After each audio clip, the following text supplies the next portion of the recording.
Boa noite, graça e paz.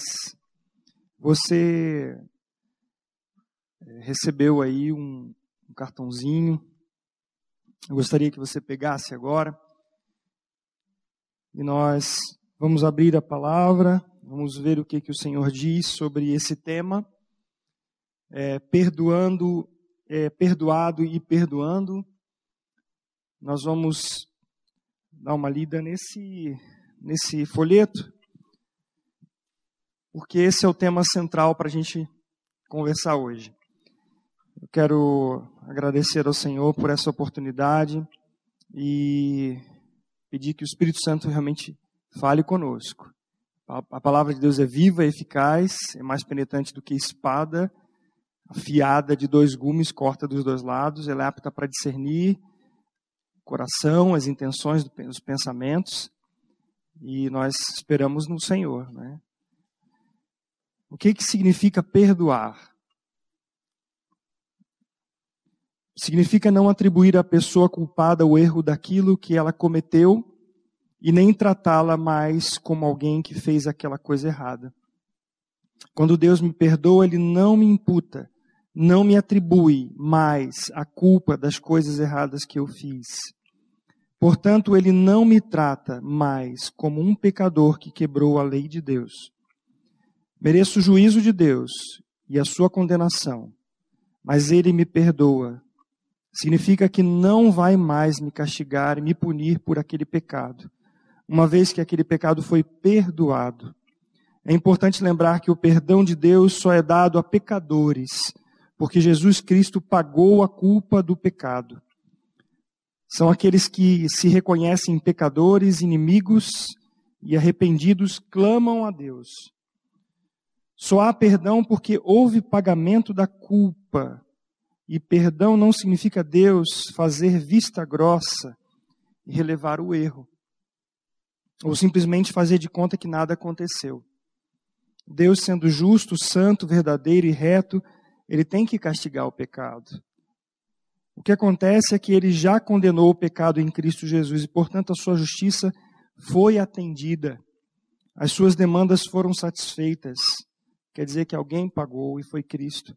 Por isso Ele libera o perdão livremente para o pecador que se arrepende e chega a Ele confiado ou confiando em Jesus Cristo. Guarde esse aí para que você possa lembrar dessa palavra e também possa ministrar o coração de outras pessoas.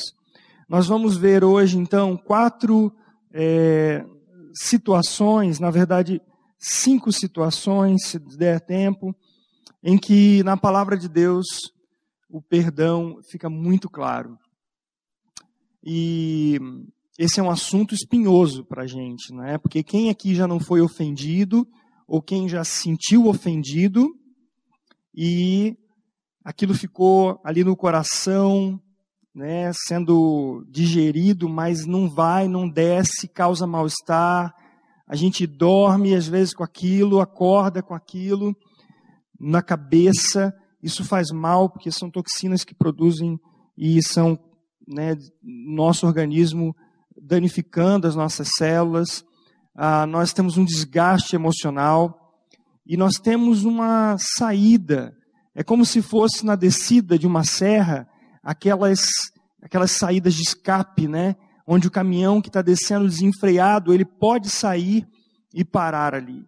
E às vezes nós passamos uma saída, passamos outra saída, e aquilo está angustiando a nossa alma, angustiando a nossa mente, e aí quando nós entendemos aquilo que Deus faz e fez por nós, então nós temos uma saída, temos um escape, né? Antes eu queria mostrar para vocês essa camisa minha. Sangue bom. Sangue bom é o sangue de Jesus Cristo.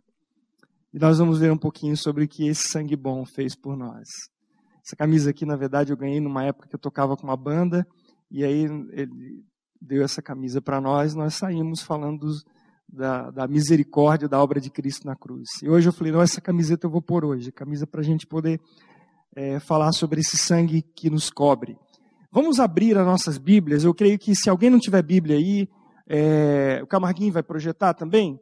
Então vamos lá, para 1 Gênesis capítulo 25, primeira situação que nós vemos na palavra sobre essa angustiante situação que nós nos metemos de vez em quando, ou nos colocam nessa situação.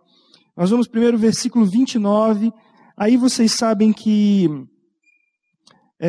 eu vou abrir aqui a minha também para poder acompanhar aqui, e não só no telão, a gente vai saltando os textos que veremos. Então, o capítulo 25, acontece que no versículo 19 está descrevendo sobre a descendência de Isaac. Isaac é filho de Abraão, né? Abraão, o patriarca, e ele tem 2 filhos. Ele vai ter Jacó e Esaú. Vocês já devem ter conhecido, já ouvido dessa história, mas a gente precisa aqui trazer alguns pontos importantes. Primeiro é que lá no versículo 22, quando Rebeca, a esposa de Isaac, estava grávida, ela entra em desespero, porque você sabe que uma mulher que está grávida, de um filho só, chega uma hora que começa a cutucar, o bebê fica maior e tem um movimento dentro da barriga, do ventre da mãe, do útero. Só que quando são 2, a coisa fica um pouco mais apertada conforme vai crescendo. Só que Rebeca, ela começa a ficar tão desesperada que os 2 lutavam, Jacó e Esaú lutavam dentro do ventre da sua mãe. Imagine 2 crianças dentro de um espaço restrito e eles dando golpes um no outro, e aquela coisa, a revolução na barriga de Rebeca. E ela diz assim no versículo 22, se é assim, por que eu vivo? Olha só que desespero que ela chegou por essa situação. E aí, o Senhor fala com ela, dizendo assim, 2 nações há no teu ventre, 2 povos nascidos de ti se dividirão. Um povo será mais forte que o outro, o mais velho servirá ao mais novo. E aí, cumpridos os dias, ela deu à luz, se achavam os gêmeos dentro do ventre. Saiu o primeiro, que é o ruivo, todo revestido de pelo, esse era Esaú, e logo atrás, segurando o calcanhar de Esaú, vinha Jacó. Você não larga do pé desse cara. Imagine 2 bebês, né? Que coisa que a gente não consegue imaginar isso. Mas já no coração deles já havia essa rebeldia. E aí, quando nós vamos ver o que significa Jacó, o termo é suplantador, aquele que segura o calcanhar, e Esaú significa peludo, e Esaú, os 2, Jacó e Esaú, crescem naquela adversidade um com o outro, sempre competindo um com o outro, e eu tenho essa experiência na minha infância, eu e minha irmã, logo mais nova, havia um atrito assim constante, porque o homem, ela mulher, e ela querendo ter as liberdades, vamos dizer assim, de sair, fazer alguma coisa que era necessária. Ela era mais nova, então minha mãe não deixava ela sair com facilidade, porque havia um cuidado maior com a menina. E nisso havia uma certa competição na escola, com notas, e foi assim durante grande parte da nossa vida. Mas o que acontece é que esses 2, eles vão numa pegada que um dia Jacó, Esaú, ele vem de uma caçada, ele vem cansado, e Jacó está cozinhando, fazendo ali um prato gostoso, e ele morto de fome, porque ele estava caçando há muito tempo, o Esaú, então ele pede que o irmão dê a comida para ele. E o irmão, muito esperto, fala assim, se você me vender a sua primogenitura, eu te dou um prato de comida. E ele comeu, aceitou, ele falou assim, poxa, o que me adianta um direito de primogenitura? Hoje a gente não entende muito bem isso, né? Eu sou mais velho, mas eu não tenho nada a mais de direito do que meus irmãos. Mas naquela época, havia que quando o mais velho, ele assumia toda a coordenação, quando o pai já estava mais velho, ele assumia os direitos de a posse, de governar, tudo ali. E por cima de tudo, o pai, que é Isaac, ele amava mais a Esaú. Então ele elogiava mais Esaú, porque Esaú era caçador, mais o estilo do pai. Jacó, como era mais um cara mais tranquilo, ficava mais em tendas, ele não saía para esse negócio do machão, de ir lá matar, trazer. Então a mãe gostava mais dele. E aí vocês veem já um problema sério quando há essa divisão de gostos de um pai e de uma mãe. Isso causa um grande problema nas nossas vidas, quando filhos passam por isso, porque são mais amados por um e não por outro. Esse já é um grande problema.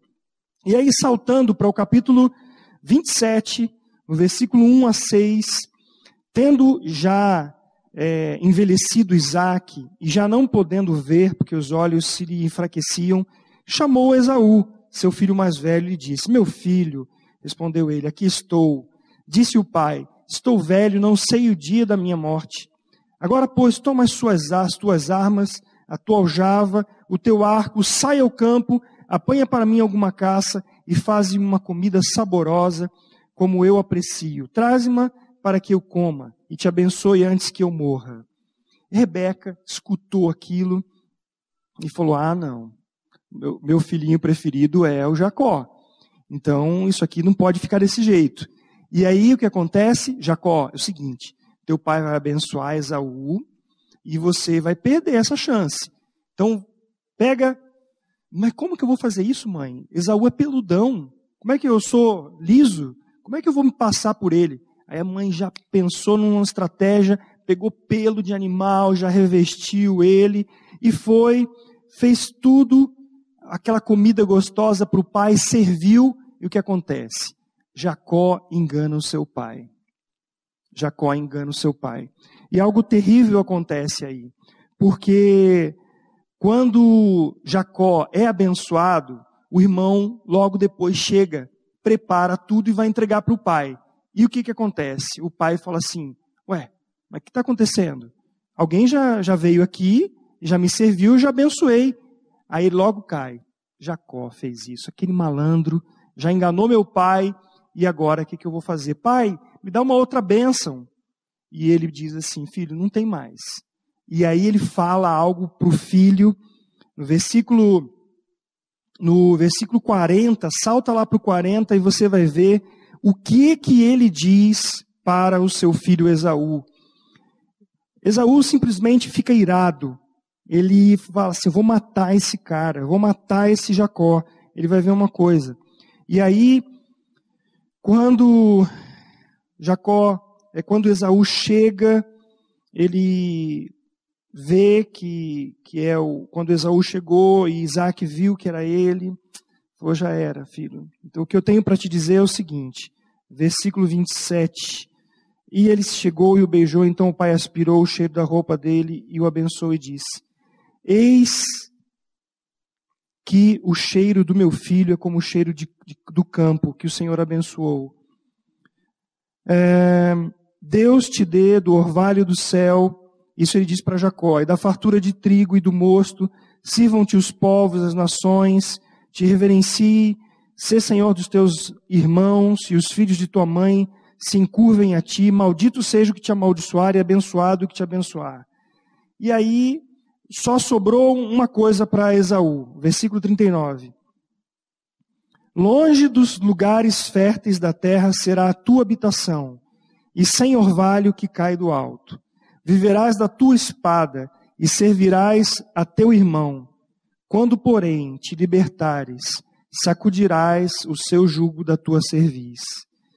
Então você imagine como Esaú ficou. E diz o texto que ele passou a odiar a Jacó por causa da bênção que Isaque tinha abençoado a Jacó. E ele prometeu que assim que o pai morresse, ele mataria o seu irmão. De tamanho ódio que ele sentiu no seu coração. Agora se ponha no lugar de Esaú. Imagine que a bênção do pai tenha como sido a bênção de Deus. Até hoje eu peço a bênção para o meu pai, a bênção à minha mãe. E eles falam: Deus te abençoe. É muito bom. Um dia meu pai falou assim: como um filho não vai querer ser abençoado por seu pai? Então quando eu falo Deus te abençoe para os meus filhos, eu realmente quero, e eu peço ao Senhor que abençoe a eles. E Isaque deu uma bênção de Deus para Jacó. E Esaú ficou como se fosse uma maldição. Ele teria que viver por sua espada, ele viveria num lugar que não era fértil, ele teria que trabalhar muito para ter algumas suas coisas. Imagine então essa carga sobre Esaú, ele irado com o seu irmão. Eu não sei se você aqui, ou quem está ouvindo essa pregação, tem alguma coisa contra o seu irmão ou irmã. Mas a verdade é que havia ali um ódio muito grande sendo alimentado. E aí, atentem para o versículo 40, que Isaac diz assim: quando, porém, te libertares, sacudirás o seu jugo de tua cerviz. E aí agora, nós vamos saltar para o capítulo 32. E vamos ver aí o que Deus faz com essas vidas. Depois de muitos anos, Jacó, ele casa com Lia, com Raquel. Ele tem o tio dele que o engana também. Tem um momento que ele ora a Deus. Depois tem uma situação que ele está com a sua família, indo embora de novo para a terra de Israel. E aí ele sabe que o irmão dele, o Esaú, está no caminho para se encontrar com ele. Capítulo 32, versículo 6, então, é uma situação crítica, porque Jacó, ele tem medo do seu irmão. Ele sabe que tem um exército com Esaú. Ele fala assim: agora é a hora, eu vou morrer, minhas esposas vão morrer, meus filhos vão morrer, todo mundo, meu gado vai ser tomado, vou perder tudo. E aí, gente, acontece algo maravilhoso na vida desses dois irmãos. É que no versículo 6, voltaram os mensageiros de Jacó a Jacó dizendo assim: fomos a teu irmão Esaú, também ele vem de caminho para se encontrar contigo, e 400 homens com ele. Então Jacó teve medo e se perturbou. E ele teve algumas estratégias, dividiu o bando, ele faz uma série de coisas para poder tentar minimizar, ele coloca presentes na frente para ser entregue para o seu irmão, e finalmente ele ora. E ele fala assim, no versículo 9: Deus de meu pai Abraão, e Deus de meu pai Isaque, ó Senhor, que me disseste, torna a tua terra e a tua parentela, e eu te farei bem. Sou indigno de todas as misericórdias e de toda a fidelidade que tens usado para com teu servo. Pois com apenas o meu cajado atravessei esse Jordão. Já agora sou 2 bandos. Livra-me das mãos de meu irmão Esaú, porque eu o temo, para que não venha ele matar-me e as mães com os filhos. E disseste: certamente eu te farei bem e dar-te-ei a descendência como a areia do mar, que pela multidão não se pode contar. Então, ele vai confiado no Senhor, vai com a palavra do Senhor no seu coração. E algo maravilhoso acontece quando vamos para o capítulo 33, versículo de 1 a 4. Olha só, imaginem essa cena. Levantando Jacó os olhos, viu que Esaú se aproximava e com ele 400 homens. Então passou os filhos a Lia, a Raquel e as 2 servas. Pôs as servas e seus filhos à frente, Lia e seus filhos atrás deles, e Raquel e José por últimos. E ele mesmo, adiantando-se, prostrou-se à terra 7 vezes, até aproximar-se de seu irmão. Que atitude é essa? De humilhação. Jacó se humilha diante de seu irmão. Jacó, ele sabia que ele não tinha condições. Ele sabia que ele pisou na bola. Deus tinha uma palavra para ele. Ele poderia ter confiado nessa palavra no começo e não ter feito isso, porque havia uma promessa sobre a vida dele. Lembra que o anjo disse para a mãe dele? O maior servirá ao menor. Ele tinha, mas ele não creu. E ele ficou com a ideia da mãe. Mas aqui ele se prostra. Se prostrar é ato de humilhação. E ele se prostra 7 vezes diante do seu irmão, até que chegando, gente, essa cena é maravilhosa. Versículo 4. Então Esaú, correndo-lhe ao encontro, tira a espada e enfia na sua barriga. Não. Esaú sai ao seu encontro e abraça. Imagina dois homens fortes, lidando com gado, com tudo isso, correndo um para o outro. Gente, e dá um abraço daquele assim, de apertar, de anos e anos, com essa divisão no coração. E eles se abraçam, arrojou-se-lhe ao pescoço e o beijou e choraram. Eles choraram. O que nós fizemos, o que nós perdemos durante tantos anos, com essa nossa briga, com essa amargura no coração. E eles se perdoam. E aqui está a libertação de quem? Lembra do que Jacó falou para o seu filho? Desculpa, quando Isaac falou para o seu filho? Quando te libertares, tirarás o jugo de sobre os seus ombros. O perdão faz isso. O perdão, ele traz libertação. Não há nada melhor do que se sentir perdoado, livre de toda culpa. É isso que o perdão faz. O perdão de Deus livra a gente da condenação. O perdão é um ato que liberta a pessoa que foi perdoada e que perdoou também. Você tem algum rancor no seu coração? Você tem algo que está ou já esteve no seu coração, que você jogou para debaixo do tapete? Vamos saltar agora para uma outra situação, Gênesis capítulo 50. Gênesis capítulo 50 é outra história que você provavelmente já conheça. 12 irmãos. 12 irmãos. Sabe filhos de quem? De Jacó. O tal que foi perdoado e que teve essa reconciliação com o seu irmão. Jacó era o filho mais novo. Ele depois teve um outro irmão, que era Benjamim, que era filho também da sua mãe, Raquel. Porque Jacó, lembra, se você olhar lá no Gênesis, no capítulo que a gente começou, 25, você vai ver que ele teve como esposa a Lia, teve a serva de Lia, teve Raquel, teve a serva de Raquel. Então ele teve vários filhos, ao todo foram 12. E José era o filho queridinho de quem? De Jacó. Jacó pisou na bola de novo, embora tenha acontecido com ele, não aprendeu a situação. E o filho que ele deu uma roupa bonita, que não tinha costura, foi esse filho. E aí os irmãos ficavam com inveja, com ciúme. Olha só, esse aí é o queridinho do papai. A gente tem que camelar aqui, trabalhar um monte, e esse filhinho aqui tá de boa, tem tudo, né? Fica assim enquanto os irmãos estão trabalhando. E aí Jacó, José, ele tem uns sonhos, que para a família são doidos esses sonhos. Ele sonha algumas vezes de situações que os seus irmãos, seu pai e sua mãe se prostram diante dele. E ele cai na besteira de falar esse sonho para os seus irmãos. Então já havia uma inveja, já havia ali uma disputa, havia uma dificuldade de relacionamento.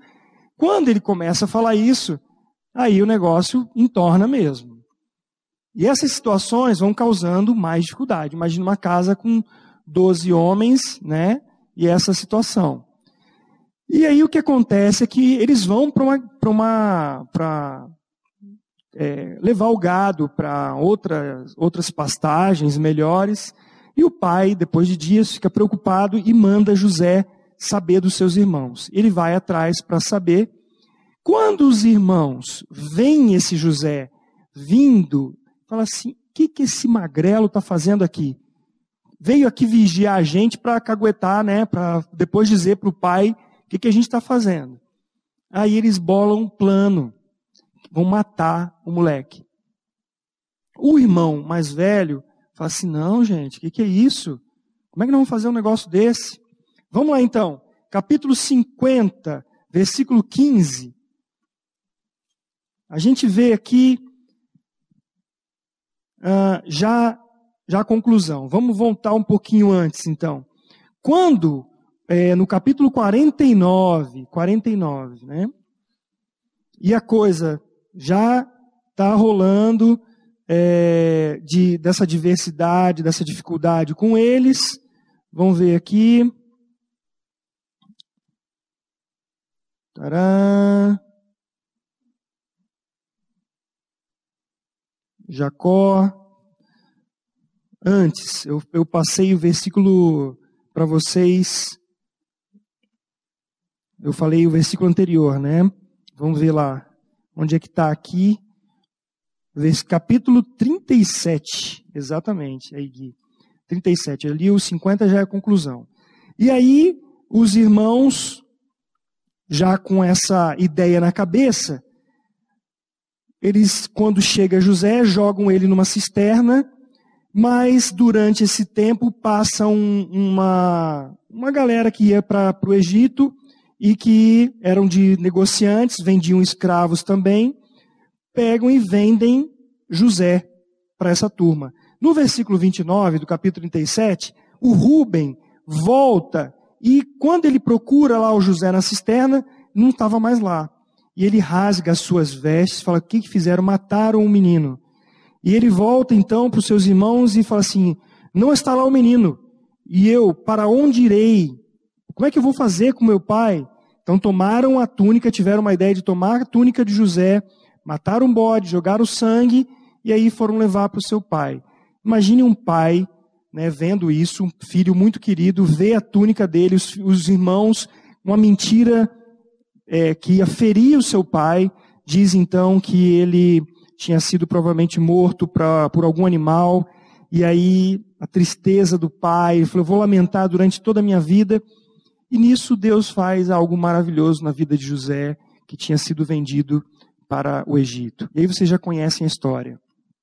José no Egito, como Deus trabalhou com ele, como ele ficou preso, subiu, porque Deus estava com ele, começou a gerenciar a cadeia, depois ele foi para a casa de Potifar, a mulher de Potifar viu que era um cara inteligente, forte, bonito já, aí quer ter relações sexuais com ele, ele foge, e ela acusa, e o que acontece? Ele vai para a cadeia, e Deus faz de uma tal maneira que tudo acontece até o ponto de José ser o segundo cara do Egito. Faraó era o primeiro e ele era o segundo.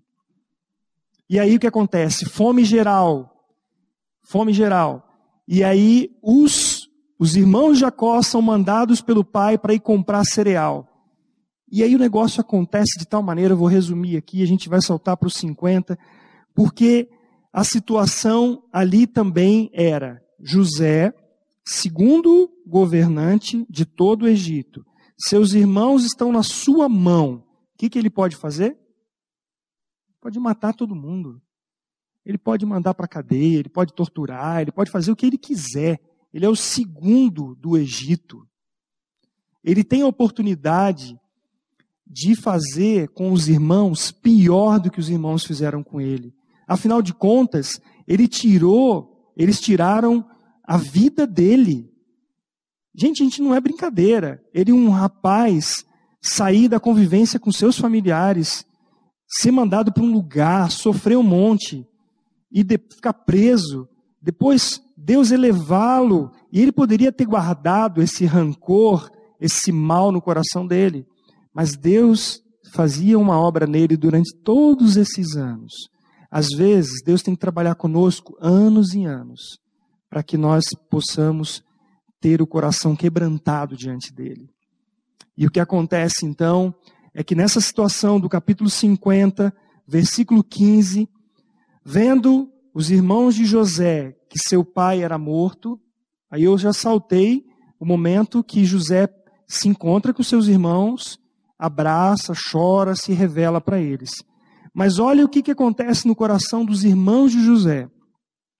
Vendo os irmãos de José que seu pai era morto, disseram, é o caso de José nos perseguir e nos retribuir certamente o mal todo que lhe fizemos.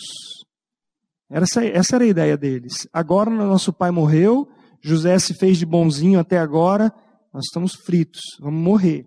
Aí eles mentem para José, dizendo que o pai deles falou que quando ele morresse, ele perdoasse tudo, a transgressão deles.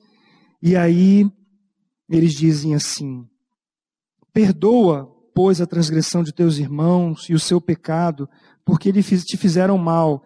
agora, pois, te rogamos que perdoes a transgressão dos servos do Deus de teu pai.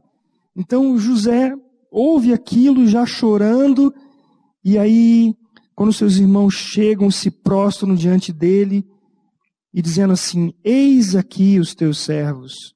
Então José responde, não tenham medo. Versículo 19. Acaso estou eu em lugar de Deus? Vós, na verdade, intentastes o mal contra mim, porém Deus o tornou em bem, para fazer como vedes agora, que se conserve muita gente em vida. Não temais, pois eu vou sustentar vocês e os filhos de vocês. Além de perdoá-los, ele ia sustentá-los. Que atitude que José teve. Há alguma coisa no coração da gente que durante anos possa estar causando essa amargura e a gente espera uma situação, uma oportunidade para a gente ir lá e falar assim, agora é minha vez, você vai ver uma coisa, eu vou te massacrar. Às vezes nós somos irônicos. A pessoa, ela não vem pedir perdão de uma maneira certa, ela finge que nada aconteceu. E aí a gente lança aquelas palavras irônicas, ou vira as costas, despreza. Mas a verdade é que quem ama, perdoa. E José só pôde perdoar porque ele teve o perdão do Senhor também no seu coração. Você perdoa a quem ama porque o amor ele é incondicional. Passaram-se anos, mas ele perdoou porque perdoar não é aceitar o que a pessoa lhe faça mal. Perdoar é resolver a situação sem guardar rancor, entendendo que aquela pessoa que te ofendeu é um pecador como você, e ela precisa do Senhor Jesus. Eu queria saltar com vocês agora para o Novo Testamento, e aí nós vemos duas situações para a gente poder concluir.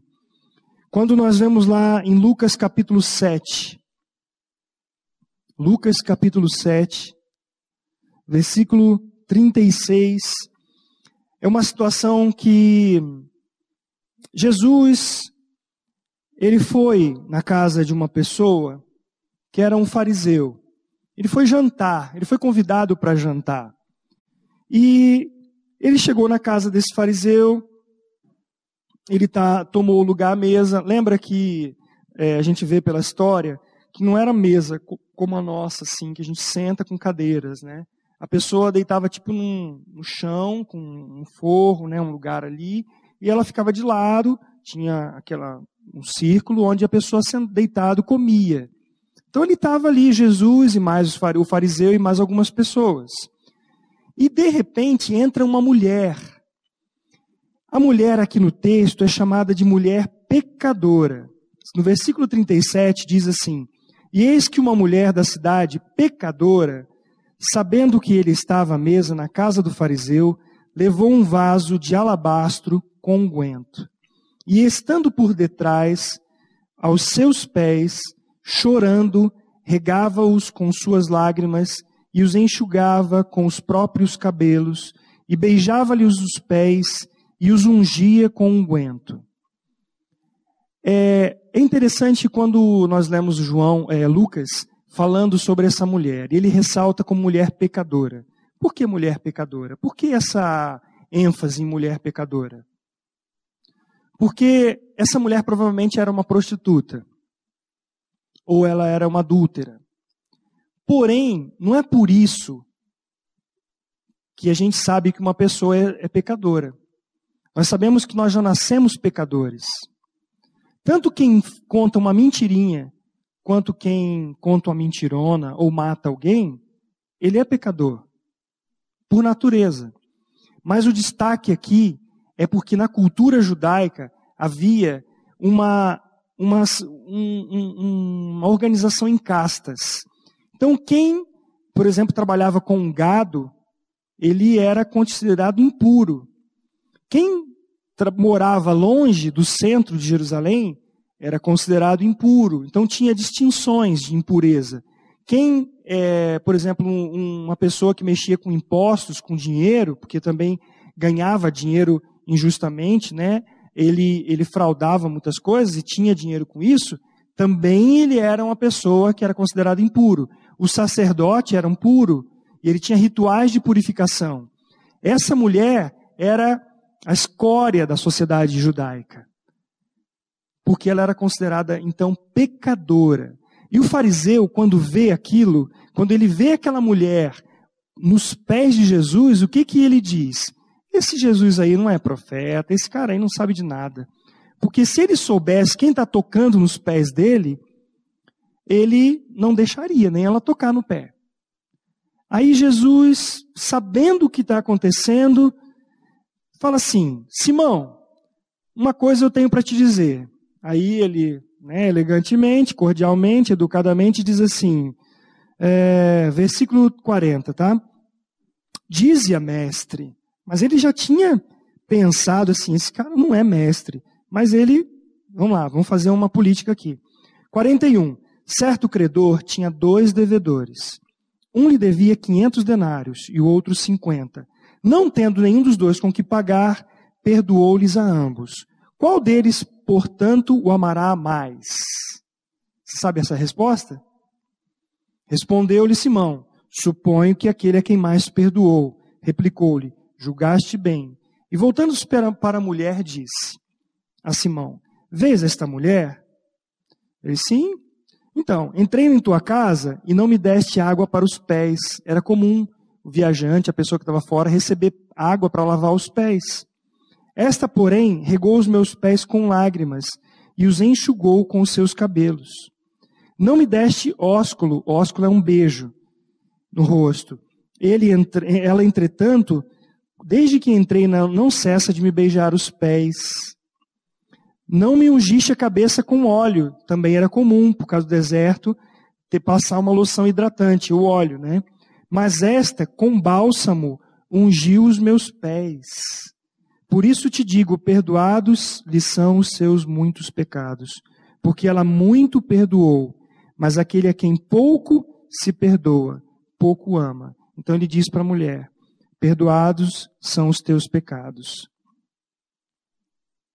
Mais uma vez, nós temos aqui uma situação crítica. Jesus não fez nada para essa mulher, o fariseu não fez nada para essa mulher, mas ela tinha no seu coração uma condição emocional de que ela era totalmente destituída de qualquer dignidade, de qualquer posição, assim como nós, antes de sermos alcançados pelo Senhor Jesus Cristo.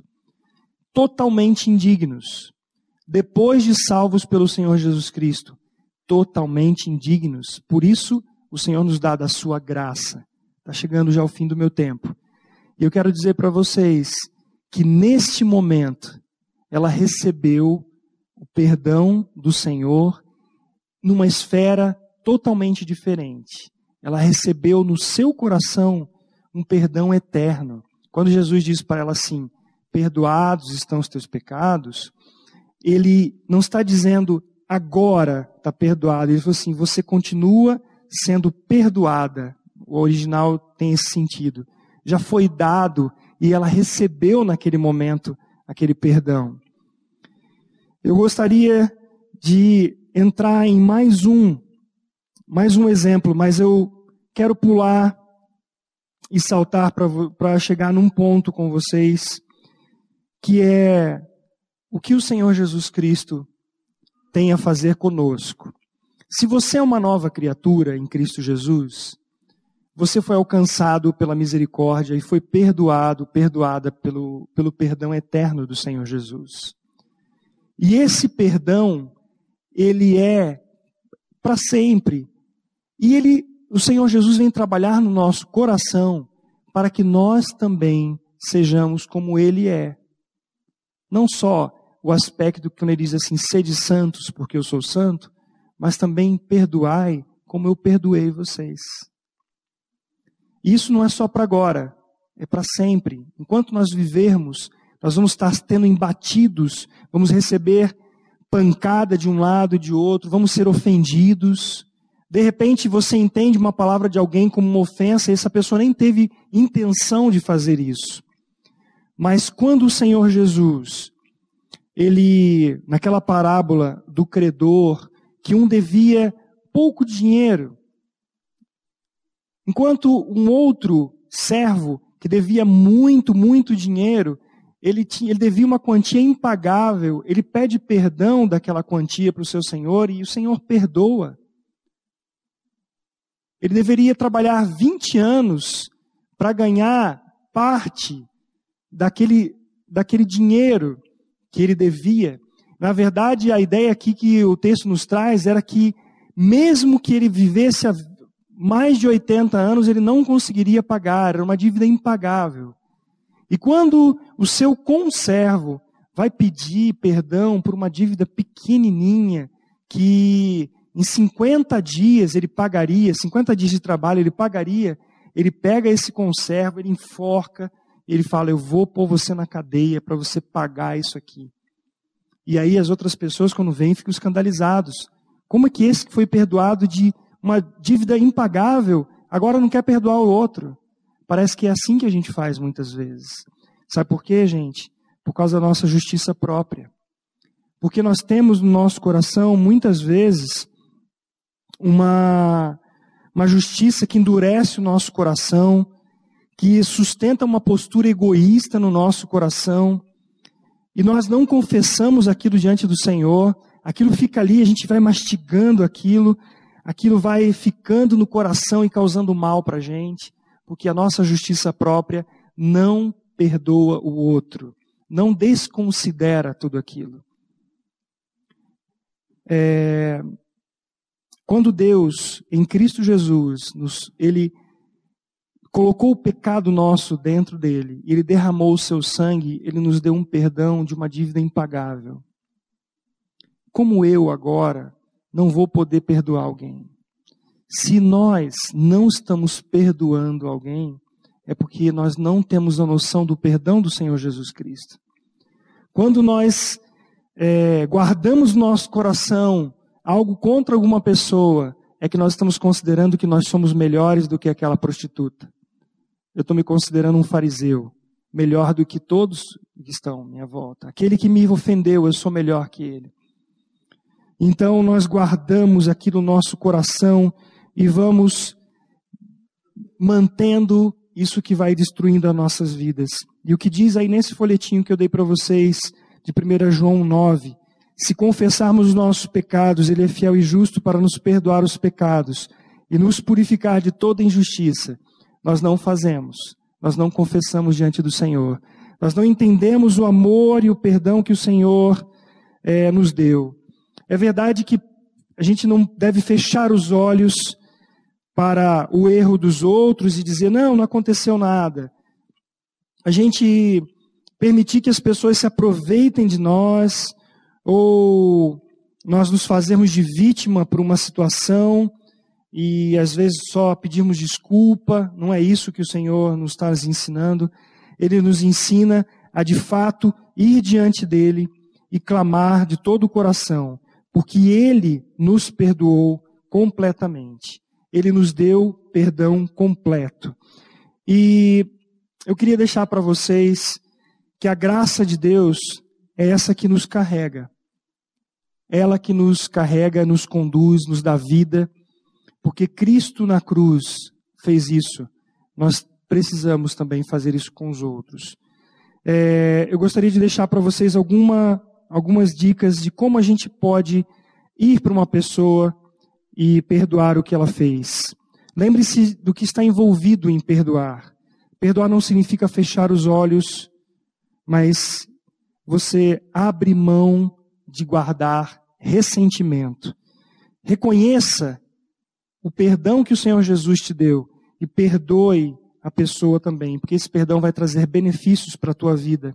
Abra mão da raiva, do ressentimento, e isso vai fazer bem para você. O mais importante é que você vá diante dessa pessoa e a perdoe e diga, porque quando você perdoa, você tira o jugo de sobre os seus ombros e dos ombros da outra pessoa também. Coloque-se no lugar do outro, que também pode estar sofrendo com isso. Pense o seguinte, eu sou imperfeito, a pessoa também é imperfeita. Todos pecaram o Senhor me perdoou, eu preciso perdoar o outro. Então, quando você tiver que lidar com uma pessoa que fez uma ofensa pequena, você pense o seguinte: se o Senhor está ensinando para a gente a suportar uns aos outros, eu posso suportar essa situação também. Eu posso, pelo amor de Cristo, suportar. Não demore para pedir perdão, não demore para perdoar. Faça isso o quanto antes possível. Você vai ver, como aconteceu nesses trechos da palavra que nós vemos, que isso faz bem e é bênção nas nossas vidas. Quando uma pessoa que te ofendeu, ela se humilha em arrependimento e pede perdão, a única coisa que você deve fazer é dizer: em Cristo Jesus, eu te perdoo. Talvez haja alguma coisa no coração e você tem que ir para diante do Senhor e falar: Senhor, põe verdadeiramente o perdão no meu coração.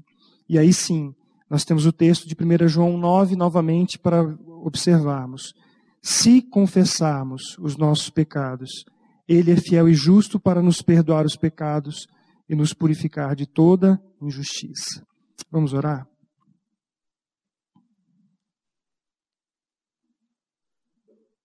Pai amado, nós éramos totalmente indignos e o Senhor nos perdoou. Nós ofendimos a Tua santidade e havia um preço a ser pago pela ofensa que nós tínhamos feito ao Senhor.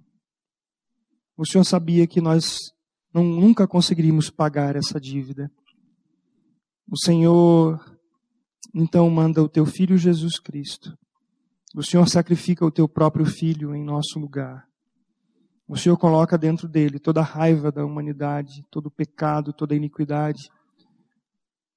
O Senhor coloca diante do Teu Filho Jesus Cristo algo que Ele sofreu. E Ele disse que, se possível, que esse cálice, essa dor, essa separação fosse afastada. Mas Ele queria fazer a Tua vontade. Pai, o Senhor sabe que muitas vezes nós não queremos fazer a Tua vontade. A nossa justiça impede que nós perdoemos. Mas o Senhor fez algo que nós não tínhamos condições de fazer. O Senhor colocou toda a injustiça no Teu Filho e toda a dor sobre Ele. Por isso nós, nesta noite, pedimos que esse perdão que foi derramado do Senhor, do Teu Filho e do Teu Espírito Santo sobre nós, constranja o nosso coração também, para que nosso coração esteja limpo diante de Ti, purificado de toda injustiça, como diz a Tua palavra. Se confessarmos os nossos pecados, Tu és fiel e justo para nos perdoar os pecados e nos purificar de toda injustiça. Dá-nos coração, Senhor, para suportarmos quando alguém também cometer injustiça conosco. Sejam nossos pais, irmãos, namorados, amigos, colegas. Pai, derrama do Teu Santo Espírito, quebrantando corações, para assim como o Senhor nos perdoou em Cristo, também possamos perdoar uns aos outros. Nós Te damos graças por esta noite e pelo perdão que o Senhor nos deu. Tamanho perdão, inigualável perdão. Nós Te damos graças e pedimos que o Senhor opere isso em nós. Em nome de Jesus Cristo. Amém. A Livraria PIB Londrina procura selecionar cuidadosamente seus títulos e autores a fim de oferecer um conteúdo alinhado com o Evangelho de Jesus Cristo. Bíblias, livros de teologia, devocionais, literatura infantil, biografias, comentários bíblicos e muito mais. Dispomos também de um acervo de CDs e DVDs das mais de 5.000 mensagens ministradas na Primeira Igreja Batista em Londrina. Visite a Livraria PIB Londrina e conheça ainda mais. Livraria PIB Londrina, de segunda a sexta, das 13h30 às 18 horas. Endereço na Avenida Paraná, 76A, próximo ao Calçadão, bem no centro de Londrina. Ligue para 3372-8921 ou acesse o site www.livrariapiblondrina.com.br.